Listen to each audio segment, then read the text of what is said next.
നമ്മൾ പറയും ജീവിതത്തിന് എല്ലാം തരം വേണം, അപ്സ് ആൻഡ് ഡൗൺസ് വേണം, നമുക്ക് എല്ലാ തരം സുഖ ദുഃഖങ്ങളൊക്കെ വരണം, സന്തോഷം മാത്രമാണ് ജീവിതം എന്ന് വിളിക്കാൻ പറ്റില്ല എന്ന് പറയുന്നു.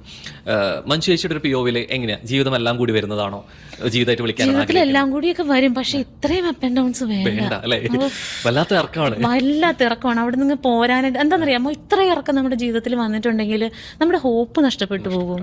ഒന്നുമില്ല, അവൻ അങ്ങനത്തെ ഒരാളുമല്ല. നമ്മളിപ്പോൾ ഞാൻ ഭയങ്കര സീരിയസ് ആയിട്ടൊക്കെ നമ്മൾ പല കാര്യങ്ങളൊക്കെ വിളിച്ചു ചോദിക്കുമ്പോൾ അവനതൊന്നും ഒരു വിഷയമുള്ള കാര്യമല്ല.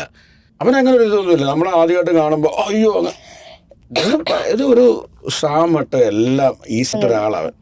അതൊരു കണക്കിന് നന്നായി, ഒരു കണക്കിന് അങ്ങനത്തെ ഒരു മോനെ കിട്ടിയത് എൻ്റെ ഭാഗ്യമാണ്. എന്തു പറ്റി നിങ്ങൾ വേർപിരിഞ്ഞോ എന്നൊരു ചോദ്യം ഇങ്ങനെ ആൾക്കാരുടെ ഇടയിൽ നിന്നും വന്നുകൊണ്ടിരുന്നത്. ശരിക്കും എല്ലാവർക്കും ചോദിക്കാനുള്ളൊരു ചോദ്യം അതായിരുന്നു, എന്താണ് നിങ്ങൾ വേർപിരിഞ്ഞോ? Hi friends, welcome to my YouTube channel. മലയാള ടെലിവിഷൻ ചരിത്രത്തിൽ വെറുതെ അല്ല ഭാര്യ എന്ന് പറയുന്ന ഒരു പരിപാടിയിലൂടെ മലയാളികളുടെ സുപരിചിതമായ ഏറ്റവും ഇഷ്ടപ്പെടുന്ന ഒരു കപ്പിളായി മാറിയ രണ്ട് പേരാണ് സുനിച്ചായനും അതുപോലെ തന്നെ മഞ്ജു പത്രോസും.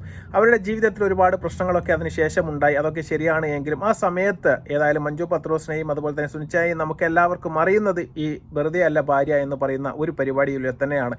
അതിനുശേഷമാണ് ജീവിതത്തിൽ സിനിമയിലേക്കും ടെലിവിഷൻ രംഗങ്ങളിലേക്കും സീരിയലുകളിലേക്കും എല്ലാം മഞ്ജു പത്രോസിന് കാലെടുത്ത് വെക്കാൻ വേണ്ടി സാധിച്ചത് എന്ന കാര്യം തീർച്ചയായിട്ടും യാഥാർത്ഥ്യമാണ്. എന്താണ് ഇവരുടെ ജീവിതത്തിൽ സംഭവിച്ചത്? തീർച്ചയായിട്ടും നമുക്ക് അതൊന്ന് പരിശോധിക്കാം. അതിന് മുന്നേ ആദ്യമായിട്ടാണ് നിങ്ങൾ ഞങ്ങൾ ചാനൽ കാണുന്നതെങ്കിൽ ദയവായി സപ്പോർട്ട് ചെയ്യാൻ ചാനൽ ഒന്ന് സബ് ചെയ്ത ശേഷം കാണാൻ വേണ്ടി ശ്രമിക്കുക. ഏതൊരു പെൺകുട്ടിയെ പോലെയും ഒരുപാട് സ്വപ്നങ്ങളുമായിട്ട് കല്യാണം കഴിച്ച് സാധാരണ ഒരു വീട്ടിലേക്ക് വന്ന ഒരാളാണ് ഈ മഞ്ജു പത്രോസ് എന്ന് പറയുന്നത്. വരുന്ന സമയത്ത് ഏകദേശം 10-21 പവൻ സ്വർണവുമായിട്ടാണ് ആ സഹോദരി ആ വീട്ടിലേക്ക് വന്നത്. പക്ഷേ അന്ന് രാത്രി തന്നെ അവരുടെ ഭർത്താവായ ഈ സുനിച്ചായൻ എന്ത് ചെയ്തു എന്ന് പറഞ്ഞാൽ ആ ഗോൾഡെല്ലാം അവരുടെ കയ്യിൽ നിന്ന് ഊരി വാങ്ങി. എന്തിനാണ് എന്ന് പറഞ്ഞാൽ അദ്ദേഹം ഈ കല്യാണം കഴിക്കുന്നത് 0 ബാലൻസിൽ നിന്ന് കൊണ്ടാണ് എന്നുള്ളതാണ് യാഥാർത്ഥ്യം. കാരണം വീട് മോടി പിടിപ്പിക്കാനും അതുപോലെ തന്നെ കല്യാണത്തിൻ്റെ ചിലവുകളും എല്ലാം തന്നെ അദ്ദേഹം ആ സഹോദരിയുടെ പവൻ അല്ലെങ്കിൽ സ്വർണം വിറ്റതിന് ശേഷമാണ് ആ കടങ്ങളെല്ലാം വീട്ടിയത്. എന്നിട്ട് കഴിഞ്ഞോ എന്ന് ചോദിച്ചാൽ അതുമില്ല എന്നുള്ളതാണ് യാഥാർത്ഥ്യം. അതിനുശേഷവും അദ്ദേഹം കടത്തിൽ മുങ്ങിക്കിടക്കുകയാണ്. അങ്ങനെ കടം വീട്ടലായി പിന്നെയുള്ള മഞ്ജുവിൻ്റെ ജീവിതം എന്ന് പറയുന്നത് അങ്ങനെയാണ്. നല്ലൊരു ലൈഫ് ആ സഹോദരിക്ക് തുടക്കത്തിൽ തന്നെ കിട്ടിയില്ല. ആ കിട്ടാത്തൊരു വേദനയിൽ നിന്ന് വീണ്ടും വീണ്ടും കടത്തിലേക്ക് പോവുക, വാടക വീട്ടിലേക്ക് പോവുക, അങ്ങനെയാണ്. അതിൻ്റെ ഇടയിലാണ് ഏക ഒരു പുത്രനും ആ സഹോദരിക്ക് ഉണ്ടാവുന്നത്. സുനിച്ചായൻ എന്ന് പറയുന്ന വ്യക്തിക്ക് ഏക താല്പര്യം എന്ന് പറയുന്നത് അദ്ദേഹത്തിൻ്റെ ഒരു മ്യൂസിക് ബാൻഡിനോട് മാത്രമാണ്. ആ ഒരു കാര്യവുമായിട്ട് ബന്ധപ്പെട്ട് അങ്ങനെ നടക്കുക എന്നുള്ളതാണ് സുനിച്ചായൻ്റെ ഒരു പ്രശ്നം. വേറെ കാര്യങ്ങളൊന്നും തന്നെ അവർ തമ്മിൽ പ്രശ്നങ്ങളായിട്ട് ഇല്ല എന്നുള്ളതും നമുക്ക് മനസ്സിലാക്കാൻ വേണ്ടി സാധിക്കുന്ന ഒരു കാര്യമാണ്. പക്ഷേ അതിനുശേഷം ഒരുപാട് കാലങ്ങൾ ഇങ്ങനെ നീണ്ടുപോവുകയാണ്. അതിനുശേഷം 2018 കൂടി സുനിച്ചായൻ ദുബായിലേക്ക് പോകുന്നു. അതിനുശേഷം മഞ്ജു പത്രോസ് വീണ്ടും ജീവിതത്തിൽ ഒറ്റപ്പെടുന്നു. പക്ഷേ ഞാൻ പറഞ്ഞതുപോലെ ഈ വെറുതെ അല്ല ഭാര്യ എന്ന് പറയുന്ന സീരിയലിന് ശേഷം അവരുടെ ജീവിതത്തിൽ അവർക്ക് വെച്ചടി കയറ്റം തന്നെയായിരുന്നു. അതിനുശേഷം അവർ അതുപോലെ തന്നെ ഒരു യൂട്യൂബ് ചാനൽ ബ്ലാക്കിസ് എന്ന് പറയുന്നത് തുടങ്ങുന്നു. അതിനും തീർച്ചയായിട്ടും നല്ല വ്യൂവേഴ്സും അതുപോലെ തന്നെ ലീഡർഷിപ്പും എല്ലാം കിട്ടുന്നു. അങ്ങനെ ജീവിതത്തിൽ ഒരുപാട് കാര്യങ്ങൾ സ്ട്രഗിൾ ചെയ്തിട്ട് കൊടുക്കാനുള്ള പൈസകളെല്ലാം കടം വീട്ടിയതിനു ശേഷം അദ്ദേഹം ദുബായിക്ക് പോയതിനു ശേഷം മഞ്ജു പത്രോസ് ഇവിടെ ഒറ്റപ്പെടുകയാണ്. പക്ഷെ എന്നാലും ജീവിതത്തോട് പടവെട്ടിയിട്ട് ഒരുപാട് സീരിയലുകളായിട്ടും അതുപോലെ തന്നെ വർക്കുകളായിട്ടും എല്ലാം ചെയ്ത് അത്യാവശ്യം സിനിമയിലും നല്ല റോഡുകളെല്ലാം ചെയ്തിട്ട് കിട്ടുന്ന പൈസകളെല്ലാം കടം വീട്ടി സ്വന്തമായിട്ടൊരു വീടൊക്കെ വെച്ചിട്ട് ഇപ്പോൾ സുഖമായിട്ട് ജീവിക്കുന്ന ഒരാളാണ് മഞ്ജു പത്രോസ്. ഏതായാലും അവരുടെ ജീവിതത്തിലേക്ക് ഇപ്പോൾ ഏതായാലും സുനിച്ചായൻ എന്ന് പറയുന്ന വ്യക്തി ഇപ്പോൾ പുതിയ ഒരു ഇൻ്റർവ്യൂമായിട്ട് ഇപ്പോൾ മലയാള ടെലിവിഷൻ ചരിത്രത്തിലേക്ക് രണ്ടാമത് കൂടി വരികയാണ്. എന്താണ് അദ്ദേഹത്തിൻ്റെ ജീവിതത്തിൽ ആദ്യമായിട്ടാണ് അദ്ദേഹം ഒരു ഇൻ്റർവ്യൂ പോലും കൊടുക്കുന്നത്. ഇവരുടെ വൈവാഹിക ജീവിതത്തിൽ ഡിവേഴ്സ് സംഭവിച്ചോ, എന്താണ് ഇവർ പിരിഞ്ഞ് ജീവിക്കുകയാണോ, വീണ്ടും ഒന്നാവാൻ വേണ്ടി പോവുകയാണ് എന്നൊക്കെ ഇൻ്റർവ്യൂവിന് ശേഷം മലയാളികൾ വീണ്ടും അവരെക്കുറിച്ച് അന്വേഷിച്ചു കൊണ്ടേയിരിക്കുകയാണ്. മഞ്ജു പത്രോസ് എന്ന് പറയുന്ന വ്യക്തിയുടെ ജീവിതത്തിൽ നടന്ന ഒരുപാട് കാര്യങ്ങളെക്കുറിച്ച് അദ്ദേഹം പഴയ ഒരു ഇൻ്റർവ്യൂവിൽ പറയുന്ന ഏതാനും ചില കാര്യങ്ങൾ ഇപ്പോൾ വൈറലാവുന്നുണ്ട്. നമുക്ക് ആദ്യമായിട്ട് അതൊന്ന് കേൾക്കാം. അതിനുശേഷം സുനിച്ചായൻ എന്താണ് പറയാനുള്ളത് അത് കേൾക്കാം. അദ്ദേഹത്തിൻ്റെ ലൈഫിനെ കുറിച്ച് കേൾക്കാം. ഡിവോഴ്സ് വാർത്തയെക്കുറിച്ച് അദ്ദേഹം എന്താണ് പ്രതികരിക്കുന്നത് അതെല്ലാം നമുക്ക് ഇപ്പോൾ ഒന്ന് പരിശോധിക്കാം. ആദ്യമായിട്ട് നമുക്ക് മഞ്ജു പത്രോസ് പഴയ വീഡിയോയിലെ ഏതാനും ചില ഭാഗങ്ങൾ നമുക്ക് തീർച്ചയായിട്ടും ഈ സന്ദർഭത്തിൽ അതുകൂടി ഇത് യോജിച്ചു പോകുന്നതാണ്. നമുക്കതുകൂടി കണ്ടിട്ട് വരാം. ഉണ്ടായ ഇമോഷണൽ രംഗത്തേക്കാൾ കൂടുതൽ ജീവിതത്തിൽ കടന്നു പോയിട്ടുണ്ടായിരിക്കും. ഓ തീർച്ചയായും. അപ്പം നമ്മൾ പറയും ജീവിതത്തിന് എല്ലാം തരം വേണം, അപ്സ് ആൻഡ് ഡൗൺസ് വേണം, നമുക്ക് എല്ലാ തരം സുഖ ദുഃഖങ്ങളൊക്കെ വരണം, സന്തോഷം മാത്രമാണ് ജീവിതം എന്ന് വിളിക്കാൻ പറ്റില്ല എന്ന് പറയുന്നു. മഞ്ജു ചേച്ചിയുടെ ഒരു POV എങ്ങനെയാ ജീവിതം എല്ലാം കൂടി വരുന്നതാണോ ജീവിതമായിട്ട് വിളിക്കാൻ? എല്ലാം കൂടിയൊക്കെ വരും, പക്ഷെ ഇത്രയും അപ്പ് ആൻഡ് ഡൗൺസ് വേണ്ട അല്ലേ? വല്ലാത്ത ഇറക്കമാണ്, വല്ലാത്ത ഇറക്കമാണ്. അവിടെ നിന്ന് പോരാനായിട്ട് എന്താണെന്നറിയാമോ, ഇത്രയും ഇറക്കം നമ്മുടെ ജീവിതത്തിൽ വന്നിട്ടുണ്ടെങ്കിൽ നമ്മുടെ ഹോപ്പ് നഷ്ടപ്പെട്ടു പോകും. ഏതെങ്കിലും പോയിന്റിൽ ഗിവ് അപ്പ് ചെയ്തിട്ടുണ്ടോ? എത്ര വട്ടം അയ്യോ, എനിക്കത് ആലോചിക്കാൻ പോലും ഇഷ്ടമല്ല. അത് ശരിക്കും ഇപ്പൊ കിട്ടുന്ന നമ്മുടെ പ്രൊഫഷനിൽ നിന്ന് നമ്മുടെ ഇൻഡസ്ട്രിയിൽ നിന്ന് കിട്ടുന്നതാണോ അതല്ലെങ്കിൽ റിയൽ ലൈഫിൽ? ഇൻഡസ്ട്രിയിലൊന്നും എനിക്ക് ഒരു വിധത്തിലുള്ള ബുദ്ധിമുട്ടും ഉണ്ടായിട്ടില്ലേ. ഇൻഡസ്ട്രിയിലൊക്കെ അതാ ഞാൻ പറഞ്ഞ ഭാഗ്യമുള്ള ആളാണെന്ന്. എനിക്ക് ഇഷ്ടപ്പെട്ട സ്പേസിൽ നിന്ന് എനിക്ക് തോന്നുന്ന മാസത്തിൽ 4-5 ദിവസമാണ് ഞാൻ എൻ്റെ വീട്ടിൽ വന്ന് നിൽക്കുന്നത്. അത്രയും ദിവസം ഞാൻ ജോലി ചെയ്യുന്നുണ്ട്. ദൈവത്തിൻ്റെ കാരുണ്യം, അയ്യോ അതൊന്നും ഒരിക്കലും പറയാൻ പാടില്ല. പക്ഷേ ജീവിതത്തിൽ ഒരുപാട് വിഷമങ്ങൾ ഉണ്ടായിട്ടുണ്ട്. ഒരുപാടെന്ന് പറഞ്ഞാൽ എനിക്ക് അതായത് ഓർക്കാൻ ഇഷ്ടമല്ല, അത് ഓർക്കാതെ മറന്നുപോയ സാധനങ്ങളൊക്കെ ഉണ്ട്. ഒരു ഫംഗ്ഷൻ അറ്റൻഡ് ചെയ്യാൻ വേണ്ടി പോയി. അപ്പോൾ അവിടെ ഒരാളിൽ നിന്നിങ്ങനെ സംസാരിക്കുകയാണ്.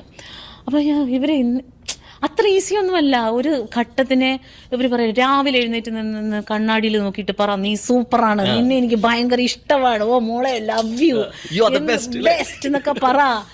ഇത് പറയാനേ പറ്റുള്ളൂ. ഇത് എൻ്റെ പൊന്നെ, പിറ്റേ ദിവസം വാടക കൊടുക്കാൻ പൈസ ഇല്ലാത്ത ഒരാൾക്ക് കണ്ണാടിയുടെ മുമ്പിൽ പോയിട്ട് യു ആർ ദ ബെസ്റ്റ് എന്ന് പറയാൻ പറ്റുമോ? എന്നിട്ട് പറയണം നമ്മൾ വാടകക്കാരൻ്റെ മുഖം ഓർമ്മ വരും. അത് കഴിഞ്ഞിട്ട് പറയാണ് ഒരു പെൻസില് ഷാർപ്പൺ ചെയ്യുമ്പോൾ എന്ത് സംഭവിക്കും? അപ്പോൾ പാവപ്പെട്ട അമ്മമാരൊക്കെ എന്ന് പറയാണ് നന്നായിട്ട് എഴുതാൻ പറ്റും. ഇതുപോലെയാണ് നിങ്ങൾ. ഓരോ ദിവസവും നിങ്ങൾ നിങ്ങളെ ഷാർപ്പൺ ചെയ്യണം. ഒരു മരത്തടീനെ ഷാർപ്പൺ ചെയ്യുന്ന പോലെയാണോ മനസ്സും വിവേകവും ചിന്തയും വേദനയുള്ള ശരീരത്തിനെ ഷാർപ്പൺ ചെയ്യുന്നത്? അപ്പോൾ അത്തരം പൊള്ള വാക്കുകളിൽ ഒരു പ്രസക്തിയില്ല. ഈ നമ്മൾ ഇതിനകത്ത് പോകുമ്പോൾ ഇൻസ്റ്റ റീലിൽ പോകുമ്പോൾ ഇങ്ങനെ മനുഷ്യനെ പറ്റിക്കുന്ന കുറേ മനുഷ്യരെ അവിടെ കാണാറുണ്ട്. മോട്ടിവേഷൻ എന്ന് പറഞ്ഞിട്ട് ശുദ്ധ മണ്ടത്തരം പറയുന്നത്. ഇതൊന്നും ജീവിതത്തിൽ ആപ്ലിക്കബിൾ അല്ല. ജീവിതത്തിൽ അങ്ങനെയുള്ള ഘട്ടത്തിൽ കൂടെ നിൽക്കാൻ ഒരു സുഹൃത്ത്, 2 മനുഷ്യരൊക്കെ വേണം. മഞ്ജു പറഞ്ഞ കാര്യങ്ങൾ തീർച്ചയായിട്ടും നിങ്ങൾ കേട്ട് കാണും. ജീവിതത്തിൽ ഉയർച്ചയും താഴ്ചയും എല്ലാം വേണം, അത് തന്നെയാണ് ജീവിതം എന്ന് പറയുന്നത്. പക്ഷേ ഇങ്ങനെ താഴ്ച ഒരു ജീവിതത്തിൽ ഉണ്ടാവാൻ വേണ്ടി പാടില്ല എന്നാണ് മഞ്ജു പറയുന്നത്. കാരണം മഞ്ജു പറഞ്ഞതുപോലെ എങ്ങനെയെങ്കിലും സ്വസ്ഥമായിട്ടൊന്ന് കിടന്നുറങ്ങിക്കഴിഞ്ഞാൽ രാവിലെ വാടകയ്ക്ക് കാത്തു നിൽക്കുന്ന ആളെ കാണുമ്പോൾ തീർച്ചയായിട്ടും നമുക്ക് എങ്ങനെയാണ് സന്തോഷിക്കാൻ വേണ്ടി സാധിക്കും. അതുപോലെ തന്നെ ഒരുപാട് കടങ്ങൾ ഈ സുനിച്ചായൻ ഉണ്ടാക്കി വെച്ചിട്ടുണ്ട്. അതെല്ലാം വീട്ടാൻ വേണ്ടിയിട്ട് രാവും പകലും ഇല്ലാതെ കഷ്ടപ്പെട്ട ഒരാൾ തന്നെയാണ് മഞ്ജു എന്ന് സുനിച്ചായനും പറഞ്ഞിട്ടുണ്ട്. പക്ഷേ അദ്ദേഹം ഞാൻ പറഞ്ഞതുപോലെ എവിടെയും ക്ലിക്കാവാതെ പോയ ഒരു മനുഷ്യനാണ്. കലാകാരനാണ് അദ്ദേഹം. കലയോടുള്ള ആത്മാർത്ഥമായ സ്നേഹമുള്ള ഒരു മനുഷ്യനാണ്. അദ്ദേഹത്തിന് സ്വന്തമായിട്ട് ഇപ്പോൾ ഒരു ബാൻഡൊക്കെ ഉണ്ട്. ആ ബാൻഡിൻ്റെ പേര് എക്കോസ് എന്നാണ്. തീർച്ചയായിട്ടും അതുമായി ബന്ധപ്പെട്ടുള്ള പ്രവർത്തനങ്ങളുമായിട്ടാണ് അദ്ദേഹം ദുബായിക്ക് കയറിയത്. ഇപ്പോൾ അത് ക്ലിക്കായി വരുന്നുണ്ട്. അതുമായി ബന്ധപ്പെട്ട ഫസ്റ്റ് പ്രോഗ്രാം ഇപ്പോൾ കഴിയുകയും ചെയ്തു. പക്ഷേ മഞ്ജുവിൻ്റെ ആ ലൈഫ് അദ്ദേഹത്തിന് എൻജോയ് ചെയ്യാനോ പക്ഷേ ആസ്വദിക്കാനോ പറ്റിയിരുന്നില്ല. ആ സമയത്തെല്ലാം വലിയ ഒരു കടബാധ്യതയിലായിരുന്നു ഇവരുടെ ജീവിതം. അതാണ് മഞ്ജു പത്തോസ് ഇങ്ങനെ പറയുന്നത്. ആ സമയത്തൊക്കെ താങ്ങാവും തണലുമായിട്ട് തീർച്ചയായിട്ടും നല്ലൊരു സുഹൃത്ത്, ഒരു ഭർത്താവൊക്കെ വേണമെന്ന് മഞ്ജു പറയുന്നുണ്ട്. അത് സുനിച്ചായനെ കുറിച്ച് തന്നെയാണ്. സുനിച്ചായൻ അതാവാൻ വേണ്ടി സാധിച്ചില്ല. അത് തന്നെയാണ് അവരുടെ ജീവിതത്തിലുണ്ടായ എല്ലാ പ്രശ്നങ്ങൾക്കും കാരണം. ഇനി ഏതായാലും സുനിച്ചായൻ എന്താണ് ഇപ്പോൾ പുറത്ത് വരാനുള്ള കാരണം? സുനിച്ചായൻ ഈ മഞ്ജു പത്തോസുമായിട്ട് ഡിവോഴ്സ് ആയോ? എന്താണ് നിലവിലെ സ്ഥിതി? എവിടെയാണ് താമസിക്കുന്നത്? മറ്റ് കല്യാണം കഴിച്ചെന്നുള്ള കാര്യങ്ങളൊക്കെ വളരെ വ്യക്തമായിട്ട് നമുക്ക് സുനിച്ചായൻ്റെ വായിൽ നിന്ന് തന്നെ കേൾക്കാം. പോവാം വീഡിയോയിലേക്ക്. ഇപ്പോൾ മഞ്ജു ചേച്ചി ഒരുപാട് ഇന്റർവ്യൂസ് ഇങ്ങനെ കൊടുക്കുന്നുണ്ട്. അപ്പോൾ ചേട്ടനെ മാത്രം ഒന്നിലും കാണാനില്ല എന്നൊരു ചോദ്യം വരുന്നുണ്ട്. ചേട്ടൻ എന്താ വരാത്തത് എന്നിങ്ങനെ ആൾക്കാർ സ്നേഹിക്കുന്നവർ ചോദിക്കുന്നുണ്ട്. അത് ഞാൻ കണ്ടാണ്. ഞാൻ ഒത്തിരി കമന്റിനകത്തൊക്കെ ഞാനും വായിക്കാറുണ്ട്. ഞാൻ വായിക്കാറില്ല, ഒത്തിരി പേര് എന്നെ വിളിച്ച് ചോദിക്കാറുണ്ട്, നീ ഇവിടെയൊന്നും ഇല്ലേ, ഇതന്നെ ഒന്നും ഇൻ്റർവ്യൂ ഒന്നും കൊടുക്കാത്ത. ഞാൻ പറഞ്ഞു എനിക്ക് അതിൻ്റെ ആവശ്യമില്ല. കാരണം നമ്മളൊരു മീഡിയയിലില്ല. നമ്മൾ ഒന്നാമത്തെ കാര്യം നമ്മുടെ പ്രൊഫഷൻ അതല്ല.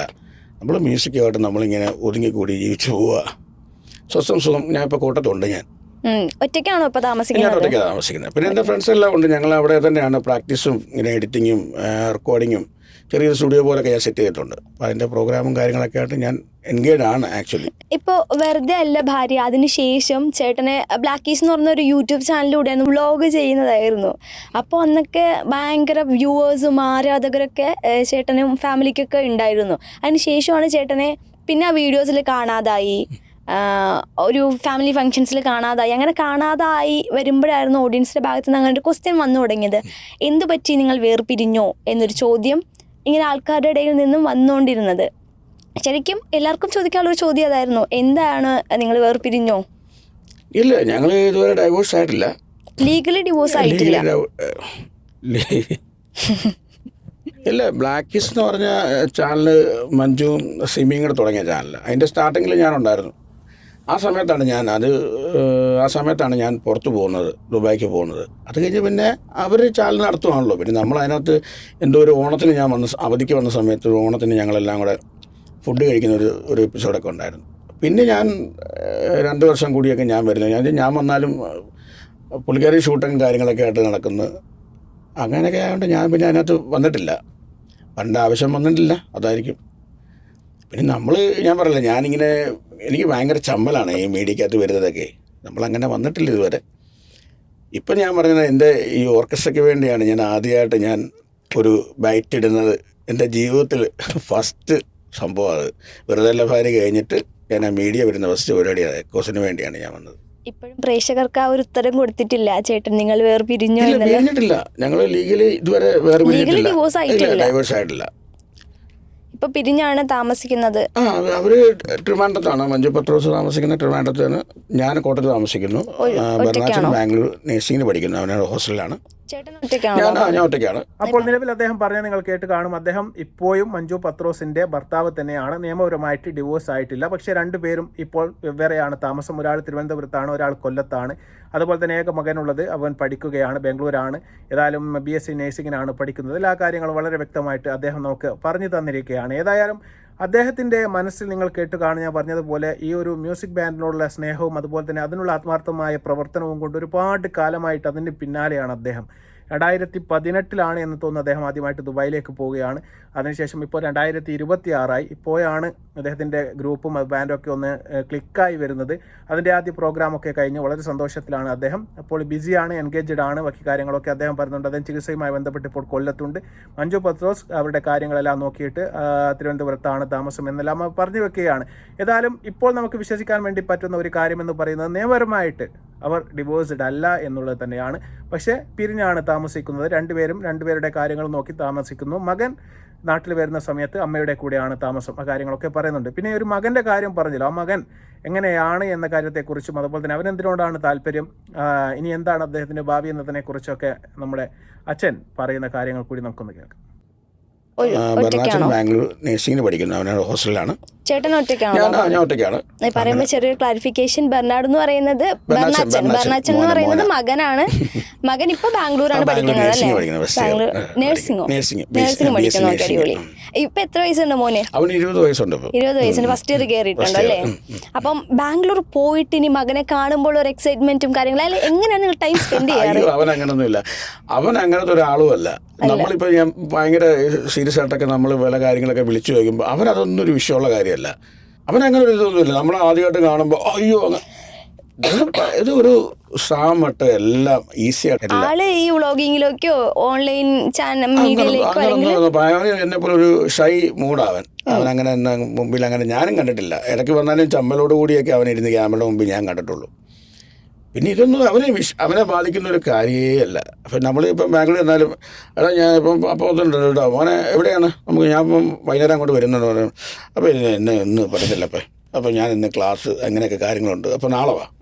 ഇതാണ്, അല്ലാതെ ഇന്ന് കണ്ടേ പറ്റൂ അങ്ങനൊന്നുമില്ല. അങ്ങനത്തെ ഒരാളവൻ. അതൊരു കണക്കിന് നന്നായി, ഒരു കണക്കിന് അങ്ങനത്തെ ഒരു മോനെ കിട്ടിയത് എൻ്റെ ഭാഗ്യമാണ്. വേറെ കാര്യങ്ങൾ അയ്യോ ഒന്നുമില്ല, ഭയങ്കര ഹാപ്പിയാണ്. ഞങ്ങൾ ഇടയ്ക്കിടയ്ക്ക് വിളിക്കാറുണ്ട്. ഞാൻ പഴയ എൻ്റെ കുറേ കളക്ഷൻ ഉണ്ട്, അവൻ്റെ കുറേ വീഡിയോസും ഫോട്ടോസും ഒക്കെ എൻ്റെ ഉണ്ട്. അതൊക്കെ ഞാൻ ഇടയ്ക്കിടയ്ക്ക് ഇട്ട് കൊടുക്കും. അങ്ങനെ കുറേ കോമഡി, അവനൊരു കോമഡി ഭയങ്കരമായിട്ട് പറയും ചേട്ടോ. നല്ല കോമഡി സെൻസ്. അയ്യോ സാധ്യ കോമഡി സെൻസാ ഭയങ്കര. പാട്ട് പാടാൻ എന്തെങ്കിലും പാട്ടൊക്കെ അവനങ്ങനെ കൂട്ടും, ചെറുതായിട്ട് കൂട്ടും. അവന് ഡാൻസ് ഭയങ്കര ഇഷ്ടമാണ്. പിന്നെ ആക്ടിങ്ങിനോട് ഭയങ്കര താല്പര്യം ഉണ്ടെന്ന് ഞാൻ അങ്ങനെ അറിഞ്ഞായിരുന്നു. എന്നോ പറഞ്ഞ് ഇടയ്ക്കിടയ്ക്കൊക്കെ. അത്രയുള്ളൂ. അവന് അളിയൻസിനകത്ത് എന്തോ ഒരു എപ്പിസോഡിനകത്ത് അവൻ ചെയ്തിട്ടുണ്ട്. ഇപ്പൊ ഈവൻ നിങ്ങൾ ഇപ്പൊ ചേട്ടൻ ബാംഗ്ലൂരിൽ പോയി മോനെ കാണുമ്പോൾ നിങ്ങൾ എങ്ങനെ ടൈം സ്പെൻഡ് ചെയ്യാറ്? അങ്ങനെ അവന് അവിടുന്ന് അങ്ങോട്ട് പുറത്തൊന്നും പോകാൻ പറ്റത്തില്ലല്ലോ. അവർ ഹോസ്റ്റലിൽ അവരെ അങ്ങനെ വിടത്തില്ല. ഇപ്പോൾ ഫസ്റ്റ് ഇയർ ആയതുകൊണ്ട് അവരെ ഒട്ടും വിടത്തില്ല. പിന്നെ ചെന്ന് അവനുമായിട്ട് ചുമ്മാ ജസ്റ്റ് ഒന്ന് കറങ്ങും, എവിടെയും പോയി ഫുഡ് കഴിക്കും, അത്രയൊക്കെ തന്നെ ഉള്ളൂ. അല്ലാതെ വേറെ. പിന്നെ അവധിക്ക് വരുമ്പോൾ വിളിക്കാറുണ്ട്. എറണാകുളത്ത് പോകും, ഒരുമിച്ച് പോയി മൂവിയൊക്കെ കണ്ട് കറക്കിയിട്ട് ഞാനിങ്ങനെ പോരും ഇങ്ങോട്ട്. അപ്പോൾ സുനിച്ചാൻ പറയുന്നു അച്ഛനെ പോലെ തന്നെയാണ്, ഷൈ ആണ് ആളെ എന്ന് പറയുന്നുണ്ട്. പക്ഷേ ആക്ടിങ് ചെയ്യാനും അതുപോലെ തന്നെ തബല കൊട്ടാനും എല്ലാം താല്പര്യമുണ്ട്. അതുപോലെ തീർച്ചയായിട്ടും ഈ ഫീൽഡിലേക്ക് തന്നെ കടന്നു വരുമെന്ന് നമുക്ക് പ്രതീക്ഷിക്കാം.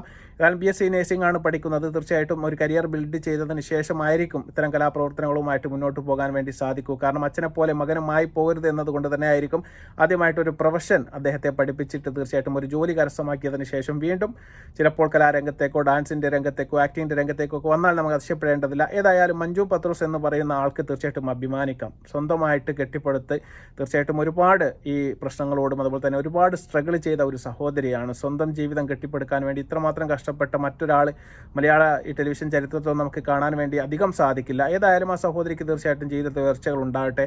അതുപോലെ തന്നെ ഈ സുനിച്ചനുമായിട്ട് ഇനിയും തീർച്ചയായിട്ടും ഡിവോഴ്സ് ആയിട്ടില്ല, ബന്ധപ്പെട്ട് നല്ലൊരു ചർച്ചകളൊക്കെ ഒടുവിൽ ഏതായാലും സുനിച്ചേൻ്റെ ബാൻഡും ഇപ്പോൾ ഏതായാലും ക്ലിക്കായിരിക്കുന്നു. ഏതായാലും ഇനിയുള്ള ഭാവിയിലെങ്കിലും ഒന്നായിട്ട് മുന്നോട്ട് പോകാനാണ് മലയാളികൾ ആഗ്രഹിക്കുന്നത്. കാരണം വെറുതെ അല്ല ഭാര്യ എന്ന് പറയുന്ന ഒരു ടെലിവിഷൻ പ്രോഗ്രാം ഇത്രമാത്രം ഫേമസ് ആയത് ഈ രണ്ടുപേരെ കൊണ്ടാണ് എന്ന് ഞാൻ പറയും. കാരണം ആ ഒരു പരിപാടി കണ്ട എല്ലാവർക്കും നമുക്കറിയാം, നാട്ടും പ്രദേശത്തുള്ള രണ്ടാളുകളുടെ ഒരു സ്നേഹവും അവരുടെ ഒരു സൗഹൃദവും അവരുടെ ഒരു പെരുമാറ്റ രീതികളും എല്ലാം മലയാളികൾ ഏറെ ഇഷ്ടപ്പെട്ടിരുന്നു. അതുകൊണ്ട് തന്നെയാണ് ആ പരിപാടി അത്രമാത്രം ക്ലിക്കായത്. അതുകൊണ്ട് തന്നെ ഇനിയും ഇവരെ നമുക്ക് ടെലിവിഷൻ പരിപാടികളിലൂടെയും അതുപോലെ തന്നെ സ്റ്റേജ് ഷോകളിലൂടെയും നമുക്ക് കാണാൻ വേണ്ടി സാധിക്കട്ടെ. ഏതായാലും ഇപ്പോൾ അവർ നേരമായിട്ട് ഡിവോഴ്സ് അല്ല, അത് അത്യന്തികമായിട്ട് സുനിച്ചൻ ഇപ്പോൾ പറഞ്ഞിരിക്കുകയാണ്. ആദ്യമായിട്ട് സുനിച്ചൻ്റെ ഇൻ്റർവ്യൂ ഏതായാലും വൈറലാണ്, ലക്ഷക്കണക്കിന് ആൾക്കാരാണ് ഇപ്പോൾ കണ്ടത്. അതുപോലെ തന്നെ അദ്ദേഹത്തിൻ്റെ മ്യൂസിക് ബാൻഡും അതുമായി ബന്ധപ്പെടുത്തി അദ്ദേഹം ആദ്യം കൊടുത്ത ബൈറ്റും അതും ഇപ്പോൾ വൈറലാണ്. മില്യൺസ് കണക്കിന് വ്യൂസ് ആണ് അതിന് കിട്ടിയിരിക്കുന്നത്. ഏതായാലും സുനിച്ചനും ഇനി മലയാളികളുടെ ഇടയിലേക്ക് ഒരുപാട് പരിപാടികളുമായിട്ട് കടന്നു വരാൻ വേണ്ടി സാധിക്കട്ടെ. അതുപോലെ തന്നെ മഞ്ജു പത്രോസിനും ഇനിയുള്ള ജീവിതത്തിൽ ഒരുപാട് വെച്ചടി കയറ്റങ്ങൾ ഉണ്ടാവട്ടെ. അതുപോലെ തന്നെ അവരുടെ മകനും ഇനിയും ഈ മ്യൂസിക് പരിപാടിയിലേക്കും എല്ലാം കടന്നു വരാൻ സാധിക്കട്ടെ എന്ന് പ്രാർത്ഥിക്കുന്നു. മറ്റൊരു വീഡിയോയുമായി വരുന്നവരെ നന്ദി, നമസ്കാരം, ബൈ.